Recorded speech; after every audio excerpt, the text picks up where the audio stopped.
insurance.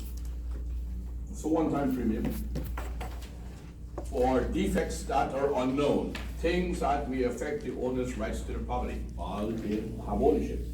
That's why we buy insurance. Things that may not be present because not everything is recorded, and these documents may show up sometime while the owner actually owns the property, and ownership gets clouded. So that's why we buy title insurance. It's a one-time premium, and it's not required by law. There's no law in the state that requires one to provide insurance. But it should, highly recommended. And therefore, when one buys a policy, there are two types of policies one can obtain. One is called the mortgagee's policy, and the other is called the mortgagor's policy. Now, the mortgagee's policy or the lender's policy is there to protect the lender, and it's for the amount of the loan, and it is transferable.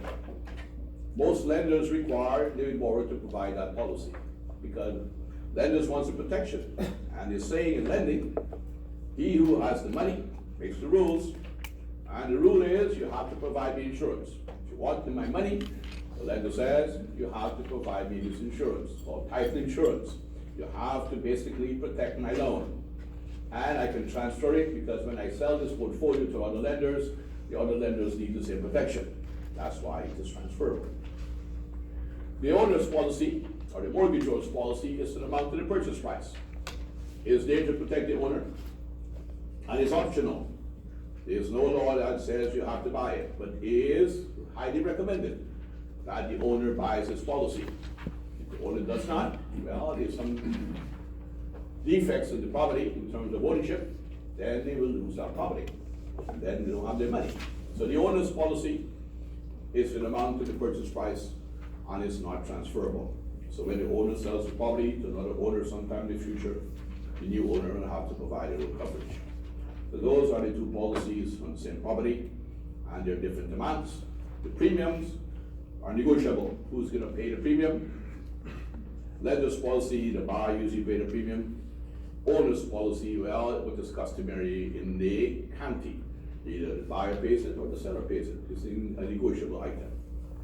So these are the differences between the two. The lender's policy, also known as the mortgagee's policy, is for amount of the loan, protects the lender, may be transferable, not required by law. Most lenders do require it. The owner's or mortgagor's policy is for the amount of the purchase price, is there to protect the owner. It's not transferable, and it's an optional policy. It's there to protect defects that are not recorded. Things may show up while the person has ownership. But those are the two policies. It doesn't protect all defects. Only defects that are unknown, things that they know about, they know how to protect because they do a title search. You run a title search to see what's there, and they will accept it. Things that may show up. The document that conveys ownership interest through the concept of voluntary alienation is known as a deed. We are not allowed to prepare deeds. Deed is a legal document that conveys ownership through voluntary alienation between the grantor and the grantee. Therefore, a deed is like a contract. It must have some form of consideration. Just like in contract law we discussed yesterday, all contracts, there must be some form of consideration. So in this type of document, the consideration can be good consideration, such as love and affection, or it can be valuable consideration, something of value. Doesn't have to be the same amount that the property is being purchased or sold for. It could be just a nominal consideration, $1 or $10 that we usually put in the document. That's good enough to make the document legal. And it must be signed by the competent grantor. The grantor, or the grantors, more than one, signs the deed, and they must be competent. And in order to prove that they're competent, their signature must be witnessed by two people. That proves competency. So the witnesses will prove that the grantor was competent at the time of signing. That's why it must have two witnesses. The grantee, one more time, and there always seems to be this problem. The grantee does not sign the deed. The grantee does not sign the deed. The grantee does not have to be competent. The grantee can be incompetent, can be crazy, can be drunk, can be a minor, can be a dog, can be a pet, whatever. That's why it can be a corporation. The grantees are not signing the deed. Only the grantor who is giving is signing the deed. That's why it's called voluntary alienation. That's why we have pets, dogs and cats that own property in the state, because the owner decided to give it to them. You have the right to give away your property. So if you give it to your pet will thank you for it. You'll have the biggest dog house and cat house that you have, and bird houses. My bird owns my property. That's why he's tweeting all day. Right? So these are the things that we do in this country. It's crazy stuff. So one more time, the grantee doesn't sign the deed, and also the grantor's signature does not need to be notarized. The grantor's signature does not need to be notarized. The only time the grantor's signature is notarized is if the grantee wants the deed to be recorded. It's the grantee's choice to record the deed or not. So if the grantee wants to record the deed to give constructive notice, then the grantor's signature must be notarized. That means the grantor is signing in front of a public official, a notary, which is an acknowledgement. They are saying that the grantor is signing at their own free will. There is no requirement for that. And there seems to be a problem when we pose the exam question. The grantee, one more time, doesn't have to be competent. The grantor signature doesn't have to be notarized, only for recognition purposes. Then the deed will be recorded. There is no requirement to record deeds. There must be the legal description where the property is located. The actual conveyance of ownership takes place when the deed is delivered and accepted by the grantee. So when they pose you the exam question, how ownership changes, the deed must be delivered and accepted by the grantee. Grantor says, here's the deed. Grantee says, thank you. Then ownership conveys. The grantor can prepare the deed and walk around with it. Ownership doesn't convey. Only when the grantee gets it, then ownership conveys. The interest being conveyed, what type of estate the grantor is conveying to the grantee, who are the parties to the deed, and the granting clause, how ownership has been conveyed. That's the clause that is present in all deeds. So these are the elements of a deed. One more time, the grantor doesn't have signature, doesn't have to be notarized. Doesn't have to be notarized.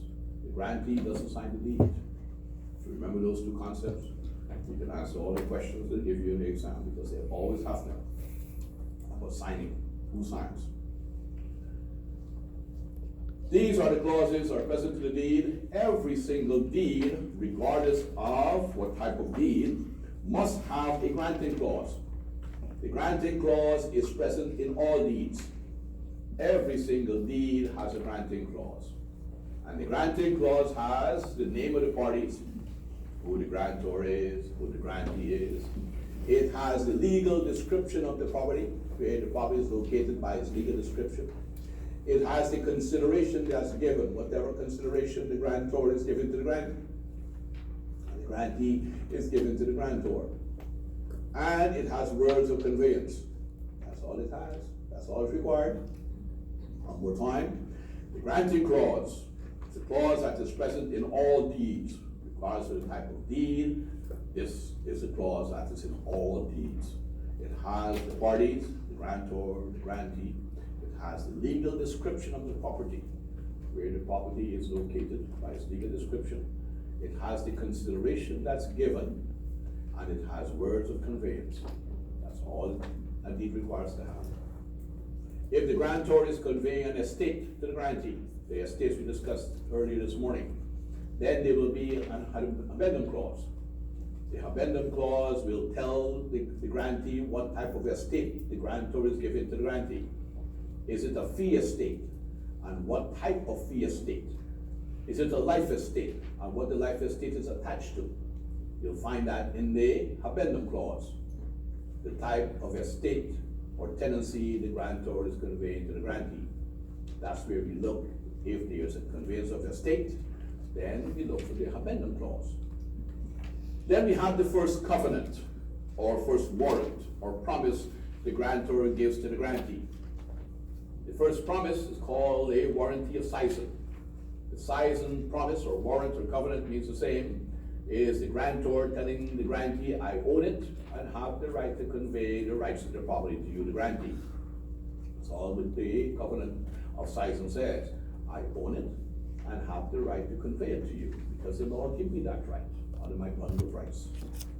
Then he has a warranty of encumbrance, where the grantor is going to disclose whatever burdens they are on title.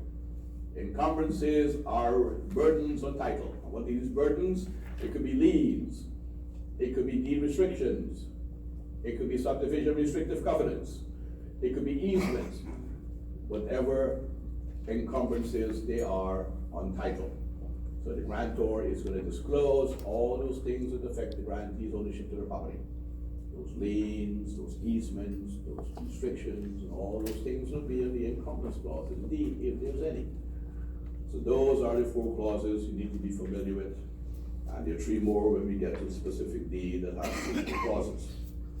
So, these are called form deeds, or statutory deeds, and there are 4 that you need to be familiar with. And the first of the 4 is called a quitclaim deed. A quitclaim deed is a deed was designed to clear clause and title, or clear title defects. It's called a quitclaim deed. That was it designed for. And in this type of deed is only 1 clause. It's called the granting clause. It's the only clause that in this deed. There's no other clauses. There's no estate. There's no seisin. There's no encumbrance. That's the granting clause. And the granting clause in this deed is known as the premises clause. The word is known as the premises clause in a quitclaim deed because it's in the premises section of the deed. That's why it's called the premises clause. It's the same. The granting clause and the premises clause is the same clause. Have the same information. If the grantor is conveying an estate to the grantee, the grantor says, I'm going to give you the habendum clause. The habendum clause will indicate the type of estate the grantor is conveying to the grantee. That would be on a bargain and sale deed. And the bargain and sale deed will have the granting clause, and will have the habendum clause, and will have the only warrant that the grantor is conveying, is given to the grantee, called a warranty of seisin. And that deed is known as a bargain and sale deed, where the grantor is selling the property as is. The grantor is conveying it the way it is, title-wise. Yes, I'm giving you an estate. Yes, I'm giving you the covenant of seisin that I own it. But I'm not going to tell you what burdens they are entitled. It's all yours. You have to figure it out, and you have to take it the way it is. It's called a seisin clause. There's no encumbrance clause. So those are the 3 clauses you'll find on a bargain and sale deed. Bargain and sale. Buying it as is in terms of title defects, not physical defects. Title defects. Physical defects are somewhat different. Title defects. Then we have the special warranty deed. The special warranty, the grantor is giving the grantee the same 3 clauses as the bargain and sale deed, but the grantor says, I will protect you while I had it. The grantor is telling the grantee, well, if there's any problems while you own it, and the problems were caused while I had it, I will protect you from those issues. Not for every issue. I will only protect you for the issues caused while I had it. Anything that was caused before, anything caused after, you're not going to get my protection. That's what is called a special warranty deed. And this is the type of deed one gets from a corporation. A corporation who is conveying ownership interest in real property, that's the type of deed they'll give. It's called a special warranty deed. Because the person signing on behalf of the corporate entity cannot give a warranty forever, because they're not there forever. They're only there while they had it. And you can only assure the grantee, this is the time I will protect you. The time I have total control, that's the time I'll protect you. Things outside of that, you don't have my protection. Then we have the general warranty deed. And the general warranty deed has all the promises. The grantor can give to the grantee. Have all the clauses. And they have 3 additional clauses in the general warranty deed. And the first of the 3, the grantor is telling the grantee, you have the right of quiet enjoyment. You have that quiet enjoyment clause. You're enjoying it, you have peaceful possession. And the second of the 3, you have a warranty of further assurance.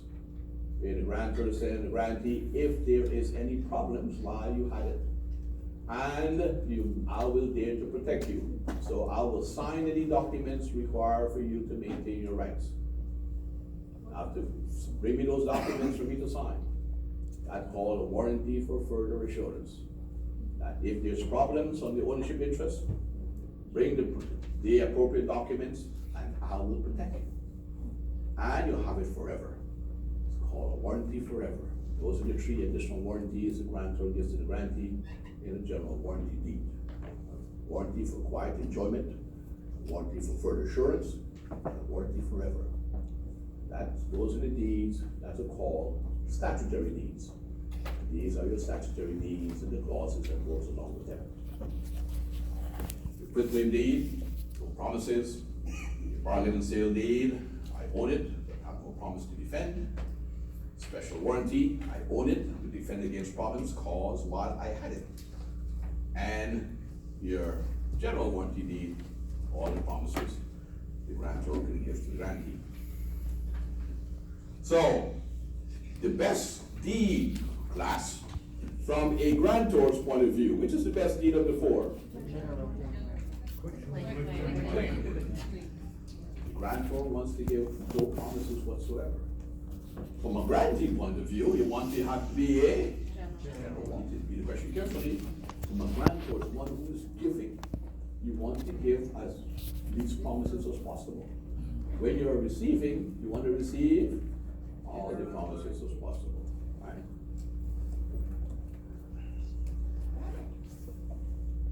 Then we have these special purpose deeds. And these are instances where the owner cannot sign the deed, and when the owner will not sign the deed. Owner cannot, owner will not, and ownership was conveyed. So when the owner cannot sign the deed, it's called a special purpose deed. And if the owner is a minor, remember, minors are not incompetent people, and they have ownership to be conveyed, it will be by a guardian's deed. A guardian is appointed by the court to handle the affairs of the minor, and the guardian will sign the deed. If the owner is incompetent, cannot handle their own personal affairs, and they have ownership to be conveyed, it will be by a committee's deed. The committee appointed by the court to handle the affairs of the incompetent will sign the deed. If the owner is deceased, and the deceased person cannot be competent, therefore a personal representative deed will be conveyed. And a personal representative is an individual appointed by will. So that's why when they read the will and they have to distribute the estate, and the estate involves real property, the person who will sign that deed conveying the estate will be the personal representative, the one that's appointed by will. That's why they can do whatever they want and they don't need to have a real estate license, as we called yesterday. It's called a personal representative deed. Then we have an instance where the owner will not sign the deed, and when the owner will not sign the deed and ownership was conveyed, is by a certificate of title. A certificate of title is to the courts as a result of a foreclosure. When the courts foreclose on the rights of the owner as a request of the lender, because the owner is in default, well, the courts is going to sell the property to the highest bidder and conveys ownership by way of a certificate of title. Where the courts will convey the ownership and the new owner gets it. In the court system, the courts give them the ownership and in the foreclosure lawsuit. So that's a deed where the owner will not. And those are the other deeds where the owners cannot because of being deceased, being a minor, or being incompetent. There are other deeds, but these are the 4 to be familiar with. Ownership interests in real property those rights we discussed in chapter 8, and we live in society with other people. Therefore, our rights are subject to government and private restrictions.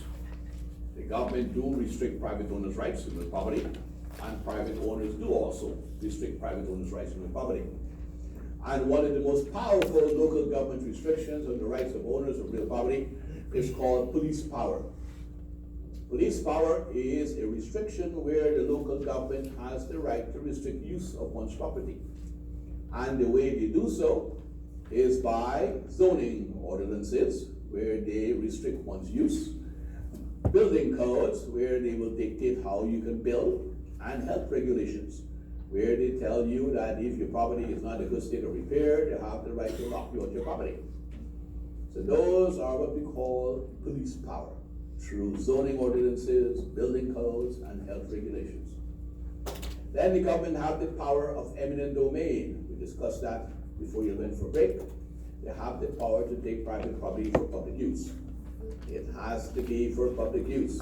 The process is called condemnation. Do not confuse the process with the power. The power is called eminent domain. The process is called condemnation. And they have the right to take private property for public use. And they have to prove that if the person is going to challenge them in a condemnation hearing. So the challenges are you really need my property? And how much are you paying for my property? Is it fair market value? That's called a condemnation hearing. And some people go to court and ask the court to review the government's request for the property. Then the government has the right to tax the property. It's called a tax levy. You know the word. Local government revenue, tax levy, not federal or state. Federal government and state government do not assess taxes on one's real property. Only the local government have the right to do so for providing those services that we're enjoying every day. And if one doesn't pay the taxes, they have the right to go and sell the property on a tax deed sale, get the money. And also, I'm missing here, they have the right of escheat. If one dies without a will, I don't have it here, under governmental restriction.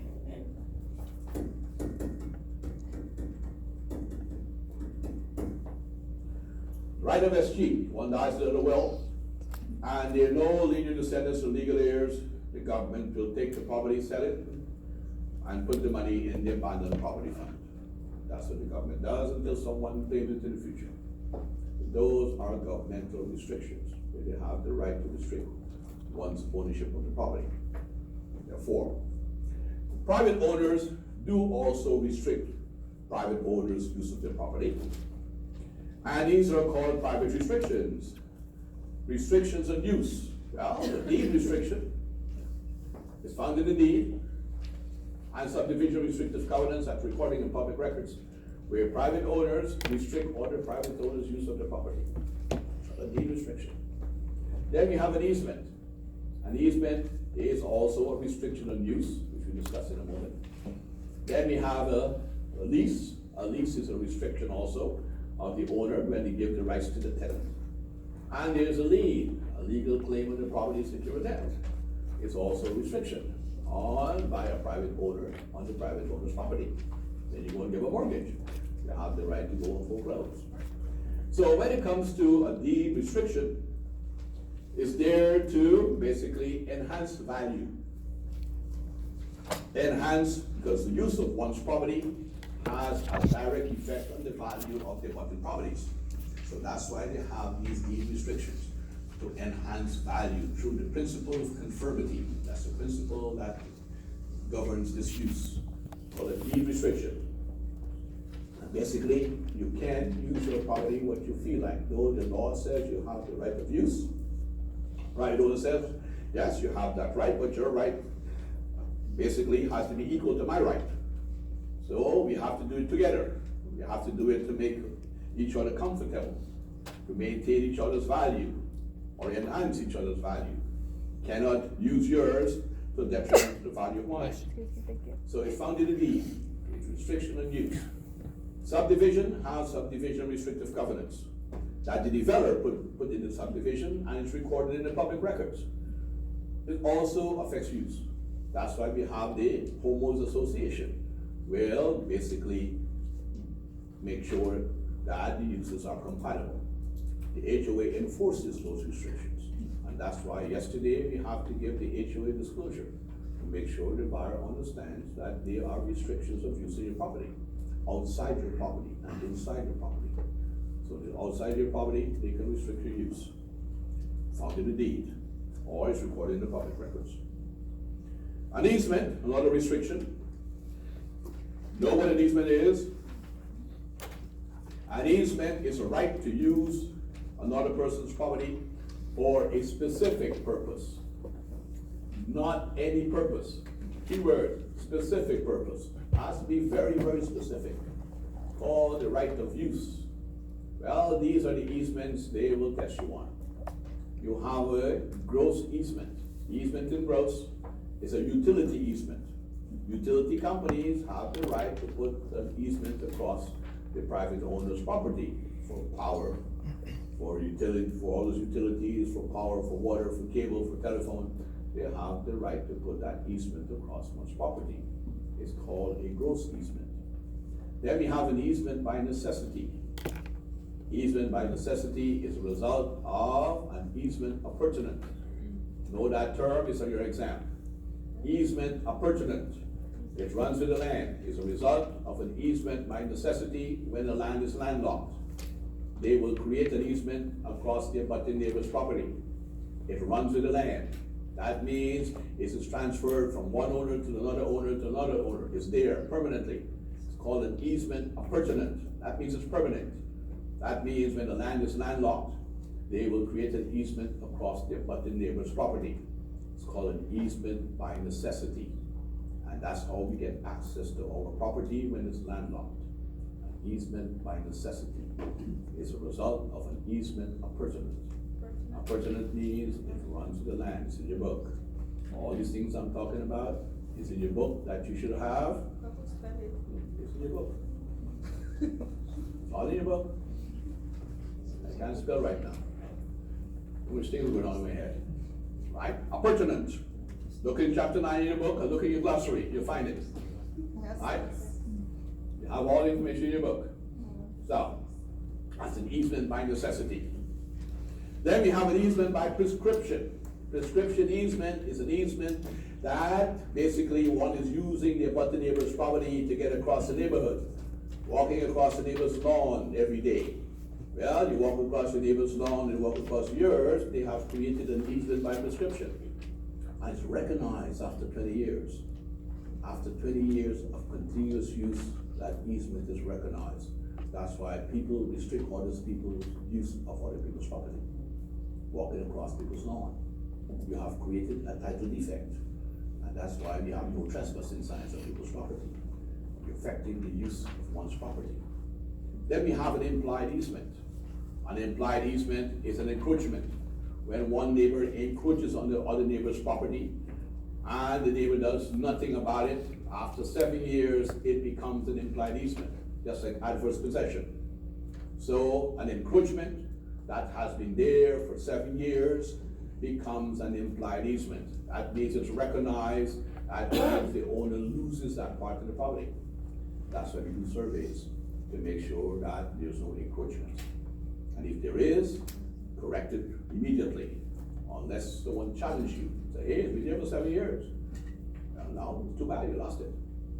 And that's the reason we do surveys all the time, to make sure that there are no encroachments. Because it becomes an implied easement after 7 years. You know the concept. Then we have a lien. A lien is a legal claim on a property secured debt. Legal claim. And these are liens that are superior in nature. Superior means it comes ahead of every other lien. Comes ahead of every other lien. Remember that for your state exam. Comes ahead of every other lien. These are called superior liens. And the one that's always first is called real property taxes. Property taxes are always first. Special assessment liens are always second. These are governmental special assessments. Not HOAs or condominiums. Governmental special assessments because they do something improving one's neighborhood. That's why we have to divide by 2. Like we did the mathematical question on Friday. called special assessment. In some municipalities, only some, not all, they have a utility lien. Municipal utility lien is always third. They don't question on this kind of lien in the event that they decide to pose an answer. But in real life, some municipalities do have their right to provide power. Lakewood, for instance, Tampa, they have a utility lien on their properties because they're providing the power to their homes. They're not FPNL. FPNL doesn't provide power in those counties, in those cities. They will do themselves. That's why they have a utility lien. Then we have liens by date of recording. When constructive notice was given, you have liens by date of recording. Mortgage lien, the construction lien, the estate tax lien, and all those junior liens that establish priority by date of recording. That's how priority is established. Then liens that are general, and liens that are specific. General means it's against all assets of the owner, all properties. So general means it goes against all the properties the owner has. Judgment, that's just Internal Revenue Service lien and estate tax liens. They're general in nature. That means it goes against all the properties. So general, that's called general liens. Specific means it goes against a specific property. Specific, it goes against a specific property. And the ones that goes against specific properties, you have your mortgage lien, you have your property tax lien, you have your construction liens, you have your vendors liens, examples of liens that are specific. General, against all properties, specific, against one property. Know the difference. So let's go to the back of the book, and let's look at some questions that pertain to this chapter, to this review. Question 109.